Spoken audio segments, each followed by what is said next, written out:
ನಿನಗಾಗಿ ಭಾಗ 179. ವಿಕ್ರಮ್ ಮತ್ತು ದಮಯಂತಿಯ ಪ್ರೀತಿಯ ಸಲುಗೆಯನ್ನು ನೋಡಿ ಅಲ್ಲಿ ಇದ್ದವರೆಲ್ಲ ಒಂದು ರೀತಿ ಖುಷಿಪಟ್ಟರೆ, ದಮಯಂತಿಯ ಚಿಕ್ಕಮ್ಮ ಮಾತ್ರ ಸ್ವಲ್ಪ ಕಷ್ಟಪಡುತ್ತಾಳೆ. ಅವಳ ಕಷ್ಟ ಹೊಸದೇನೂ ಅಲ್ಲ, ಯಾವಾಗಲೂ ಇದ್ದಿದ್ದೆ. ಇತ್ತ ವಿಕ್ರಮ್ ಮತ್ತು ದಮಯಂತಿ ಈಗ ತಾನೇ ಮದುವೆ ಆದವರ ರೀತಿ ಇಬ್ಬರು ಪರಸ್ಪರ ಒಬ್ಬರಿಗೆ ಒಬ್ಬರು ತಿನ್ನಿಸುತ್ತಿರುತ್ತಾರೆ. ಮೊದಲು ವಿಕ್ರಮ್, ಆನಂತರ ದಮಯಂತಿ ಕೂಡ ತಿನ್ನಿಸಬೇಕು ಅಂತ ಅನಿಸುತ್ತದೆ. ಅವಳಿಗೆ ಮರೆತೇ ಹೋಗಿರುತ್ತದೆ ತಾನು ಎಲ್ಲರ ಮಧ್ಯೆ ಕುಳಿತಿದ್ದೇನೆ ಅನ್ನುವುದು. ಏಕೆಂದರೆ ವಿಕ್ರಮ್ ನನ್ನ ಪ್ರಾಣ, ನನ್ನ ಉಸಿರು, ನನ್ನ ಬದುಕು ಅನ್ನುವುದು. ವಿಕ್ರಮ್ ನನಗಾಗಿ ಇಷ್ಟೊಂದು ಕಷ್ಟ ಪಡುತ್ತಿದ್ದಾನೆ, ನಾನು ಕೂಡ ಅವನಿಗಾಗಿ ಏನಾದರೂ ಮಾಡಬೇಕು ಅಂತ ಅವಳು ಪರದಾಡುತ್ತಿದ್ದಾಳೆ. ಗಿರಿ ಕಾಂಚನಾಳಿಗೆ ತೋರಿಸುತ್ತಾನೆ, ನೋಡು ಅಂತ ಕಣ್ಣಿನಲ್ಲೇ ಸನ್ನೆ ಮಾಡುತ್ತಾನೆ. ಆಗ ಅವಳು ಕೂಡ ನಗುತ್ತಾಳೆ. ಸಡನ್ ಆಗಿ ಅವಳು ದಮಯಂತಿಯ ಚಿಕ್ಕಮ್ಮನ ಕಡೆ ನೋಡಿದಾಗ ಅವಳು ತುಂಬ ಕೋಪದಿಂದ ಇದ್ದುದನ್ನು ಕಾಂಚನ ಗಮನಿಸುತ್ತಾಳೆ. ಕಾಂಚನಾಗೆ ಖುಷಿಯಾಗುತ್ತದೆ.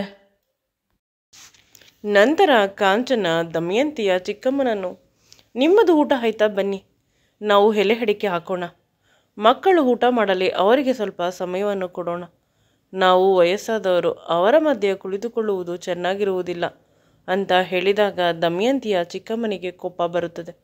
ತುಂಬ ಕೋಪದ ಕಣ್ಣುಗಳಿಂದ ಅವಳನ್ನು ನೋಡುತ್ತಾಳೆ.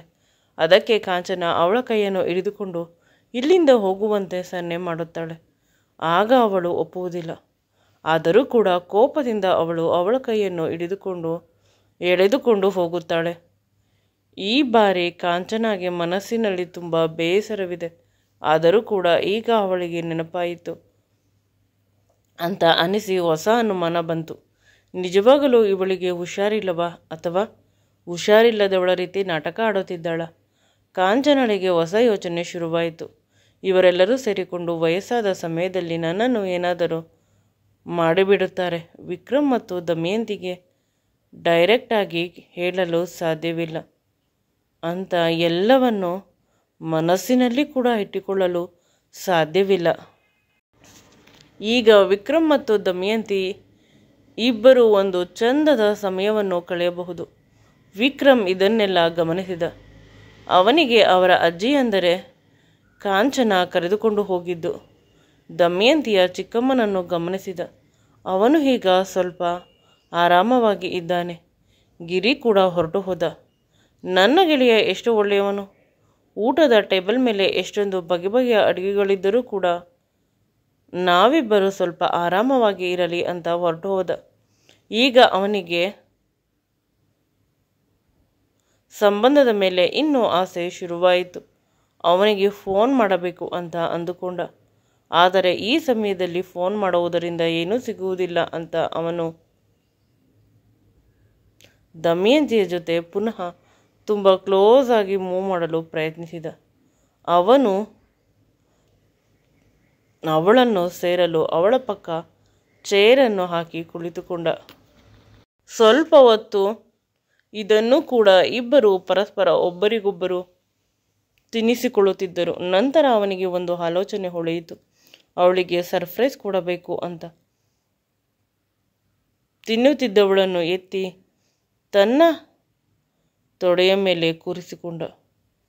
ಈಗ ಚೇರ್ ಮೇಲೆ ವಿಕ್ರಮ್ ಕೂತಿದ್ದಾನೆ. ಅವನ ತೊಡೆಯ ಮೇಲೆ ದಮಯಂತಿ ಕುಳಿತಿದ್ದಾಳೆ. ನಂತರ ಅವಳ ಸೊಂಟವನ್ನು ಗಟ್ಟಿಯಾಗಿ ಹಿಡಿದುಕೊಂಡು ಅವಳಿಗೆ ಒಂದೊಂದು ತುತ್ತನ್ನು ತಿನ್ನಿಸಲು ಶುರು ಮಾಡಿದ. ಆಗ ಅವಳು ತೃಪ್ತಿಯಾಗಿ ಹೊಟ್ಟೆ ತುಂಬ ತಿನ್ನಬೇಕು ಅಂತ ಅಂದುಕೊಂಡಳು. ಇಷ್ಟು ತೃಪ್ತಿಯಾಗಿ ಅವಳಿಗೆ ಯಾರೂ ತಿನ್ನಿಸಿಲ್ಲ. ಈಗ ವಿಕ್ರಮ್ ತಿನ್ನಿಸುತ್ತಿರುವುದರಿಂದ ಅವಳಿಗೆ ಪ್ರಪಂಚವೇ ತನ್ನ ಮಡಿಲಿನಲ್ಲಿ ಬಂದು ಕುಳಿತುಕೊಂಡಷ್ಟು ಸುಖವಾಗುತ್ತಿದೆ. ತುಂಬ ಆನಂದದಿಂದ ತಿನ್ನುತ್ತಿದ್ದಾಳೆ. ಅದೇ ಸಂದರ್ಭದಲ್ಲಿ ಅವನು ಅವಳನ್ನು ತನ್ನ 2 ಕೈಗಳಿಂದ ತಬ್ಬಿಕೊಳ್ಳುತ್ತಾನೆ. ಆಗ ಅವಳು ಸ್ವಲ್ಪ ನಿಧಾನ, ನನ್ನ ಹೊಟ್ಟೆಯಲ್ಲಿ ನಿಮ್ಮ ಮಗುವಿದೆ, ಏನಾದರೂ ಹೆಚ್ಚು ಕಡಿಮೆ ಆದರೆ ಸರಿ ಇರುವುದಿಲ್ಲ ಅಂತ ಖುಷಿ ಮತ್ತು ಕೋಪದಿಂದ ಹೇಳಿದಳು. ಆಗ ಅವನು ಹಿಂದೆಯಿಂದ ಅವಳನ್ನು ಹಿಡಿದುಕೊಂಡು ಅವಳ ಕೆನ್ನೆ ಮತ್ತು ಕತ್ತುಗಳಿಗೆ ಮುತ್ತುಗಳನ್ನು ಕೊಟ್ಟನು. ಈಗ ಅವನ ಸಮಯ ತುಂಬ ಚೆನ್ನಾಗಿದೆ. ದಮಯಂತಿ ಇಷ್ಟು ಕಾಮಾಗಿ ಅವನ ಜೊತೆ ಇತ್ತೀಚೆಗೆ ಇರುತ್ತಿರಲಿಲ್ಲ.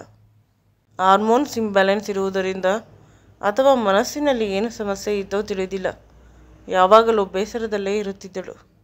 ಇಂದು ಇಷ್ಟೊಂದು ಖುಷಿಯಾಗಿದ್ದಾಳೆ ಅಂದರೆ ಅವಳನ್ನು ಖುಷಿಯಾಗಿ ಇಡುವ ಮಾರ್ಗ ನನಗೆ ತಿಳಿಯಿತು ಅಂತ ಅವನು ಯೋಚಿಸುತ್ತಿದ್ದ. ಪ್ರತಿದಿನ ಅವಳು ಇದೇ ರೀತಿ ಖುಷಿಯಾಗಿರಬೇಕು. ಅವಳ ಖುಷಿಯನ್ನು ನಾನು ಕಣ್ತುಂಬಿಕೊಳ್ಳಬೇಕು. ಮಗು ಕೂಡ ಅಷ್ಟೇ ಖುಷಿಯಾಗಿರುತ್ತದೆ. ಅದರ ಜೊತೆಗೆ ಪಾಸಿಟಿವ್ ವಾತಾವರಣದಲ್ಲಿ ಮಗು ಬೆಳೆಯುತ್ತದೆ. ಯಾವುದೇ ಕಾರಣಕ್ಕೂ ನಾನು ನನ್ನ ಮತ್ತು ನಮ್ಮಿಬ್ಬರ ಮಗುವಿನ ಬಾಂಧವ್ಯ ದೂರ ಆಗಲು ಬಿಡುವುದಿಲ್ಲ. ನಾವಿಬ್ಬರು ಅನ್ಯೋನ್ಯವಾಗಿ ಇರಬೇಕು, ಇಲ್ಲಾಗಲಿ ಅಥವಾ ವಿದೇಶದಲ್ಲಿ ಆಗಲಿ ಅಂತ ಅವನು ಯೋಚಿಸುತ್ತಿದ್ದ. ದೇಶದ ಹೊರಗಡೆ ಹೋಗಿ ನಾನು, ದಮಯಂತಿ ಮತ್ತು ನಮಗೆ ಹುಟ್ಟಲಿರುವ ಮಗು ಬದುಕುವುದು ಈ ದೇಶದಲ್ಲಿ ಯಾವುದೇ ಕಾರಣಕ್ಕೂ ಆಗುವುದಿಲ್ಲ. ಬೇಕಾದರೆ ಗಿರಿ ಮತ್ತು ಕಾಂಚನ ಅಜ್ಜಿ ಇವರನ್ನು ಕರೆದುಕೊಂಡು ಹೋಗುತ್ತೇನೆ ಅಂತ ಗಿರಿಯನ್ನು ಕರೆದುಕೊಂಡು ಹೋಗುವುದರಲ್ಲಿ ಒಂದು ಅರ್ಥವಿದೆ. ಅವನೇನು ಹೋಗುತ್ತಾನೆ ಬರುತ್ತಾನೆ, ಒಂದು ಕಡೆ ಇರುವುದಿಲ್ಲ. ಆದರೆ ಒಂದು ರೀತಿ ಎಮೋಷ್ನಲ್ ಅಟ್ಯಾಚ್ಮೆಂಟ್.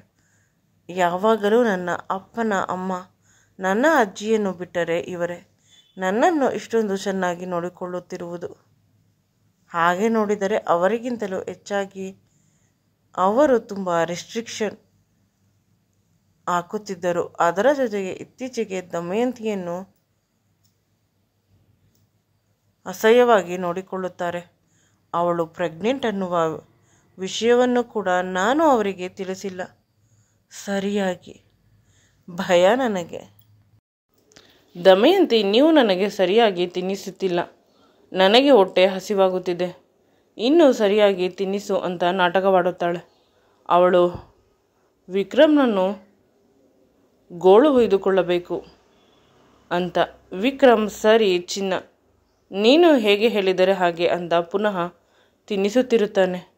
ಆಗ ಅವಳು, ನೀವು ಒಂದು ತುತ್ತು ತಿನ್ನಿ ಅಂದಾಗ, ನಾನು ನಿನಗೆ ತಿನ್ನಿಸಿದ ಮೇಲೆ ನೀನು ನಿನ್ನ ಕೈಯಾರ ತಿನ್ನಿಸು ಅಂದಾಗ, ನನಗೆ ಅಷ್ಟೊಂದು ಪೇಷನ್ಸ್ ಇಲ್ಲ, ನಾನೇ ತಿನ್ನುತ್ತೇನೆ. ಸ್ವಲ್ಪ ಆಶ್ಚರ್ಯವಾಗುತ್ತದೆ. ನಾನು ಏನು ಹೇಳಿದರೂ ವಿಕ್ರಮ್ ಏನು ಹೇಳುತ್ತಿಲ್ಲ. ನಾನು ಪ್ರೆಗ್ನೆಂಟ್ ಅಂತ ಇರಬಹುದು. ಈ ಪ್ರೆಗ್ನೆನ್ಸಿ ತುಂಬ ತಿಂಗಳೊಳಗೆ ಸಾಗಲಿ. ನಾನು ಯಾವಾಗಲೂ ಇದೇ ರೀತಿ ಇವರ ಮಡಿಲಿನಲ್ಲಿ ಕುಳಿತುಕೊಂಡು ತಿನ್ನಬೇಕು ಅಂತ ಯೋಚಿಸುತ್ತಿರುತ್ತಾಳೆ. ಆಗ ವಿಕ್ರಮ್ ಸಡನ್ನಾಗಿ ಹಿಂದೆಯಿಂದ ಅವಳನ್ನು ಇನ್ನೂ ಗಟ್ಟಿಯಾಗಿ ಹಿಡಿದುಕೊಂಡು ಅವಳ ಕತ್ತಿನ ಹತ್ತಿರ ಮುತ್ತುಗಳನ್ನು ಕೊಡಲು ಆರಂಭಿಸುತ್ತಾನೆ. ಅವಳ ಕತ್ತು, ಕೆನ್ನೆ, ತುಟಿಗಳ ಹತ್ತಿರ ಮುತ್ತು ಕೊಡುವಂತೆ ಅವಳೇ ತನ್ನ ತುಟಿಗಳನ್ನು ಇವನ ಬಳಿ ತರುತ್ತಾಳೆ. ಇದೇ ಮೊದಲ ಬಾರಿ ದಮಯಂತಿ ಈ ರೀತಿ ಬಂದಿರುವುದು. ತನಗೆ ಮುತ್ತು ಕೊಡು ಅಂತ ಅಂದರೆ ಅವಳು ಅಷ್ಟೊಂದು ಹ್ಯಾಪಿ ಆಗಿದ್ದಾಳೆ ಅಂತ ಅವನಿಗೆ ಖುಷಿಯಾಗುತ್ತದೆ. ಅವನು ಅವಳನ್ನು ಅತಿಯಾಗಿ ಮುದ್ದಾಡುತ್ತಿದ್ದಾನೆ. ಮುಂದೆ